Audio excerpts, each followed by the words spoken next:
સુરત શહેર એસઓજી પોલીસે એનડીપીએસના ગુનામાં સંડોવાયેલા અને ઝડપાયેલા આરોપીઓનું ઇન્ટ્રોગેશન કર્યું હતું. 140 જેટલા આરોપીઓની પોલીસે પૂછપરછ કરી હાલની પરિસ્થિતિ વિશે માહિતી મેળવી હતી. સુરત શહેર પોલીસ દ્વારા છેલ્લા ઘણા સમયથી no drugs in Surat city અભિયાન ચલાવવામાં આવી રહ્યું છે. આ અભિયાન હેઠળ શહેરમાં નશાયુક્ત પદાર્થોનું વેચાણ કરતા અને સેવન કરતા લોકો વિરુદ્ધ કડક કાર્યવાહી પોલીસ દ્વારા કરવામાં આવી રહી છે. ત્યારે સુરત શહેર એસઓજી પોલીસ દ્વારા એનડીપીએસના ગુનામાં ઝડપાયેલા આરોપીઓનું ઇન્ટ્રોગેશન કરવામાં આવ્યું હતું. વર્ષ 2025-26માં નશાયુક્ત પદાર્થ સાથે ઝડપાયેલા ઇસમો સામે પોલીસે કડક કાર્યવાહી કરી છે.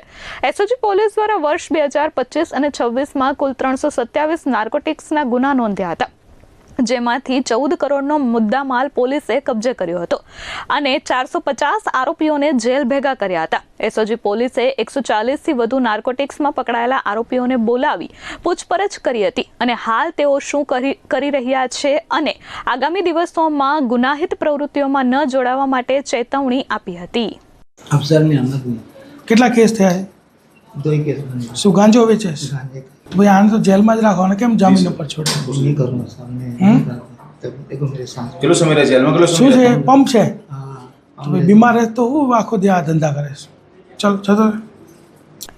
Bureau report S24 news Surat.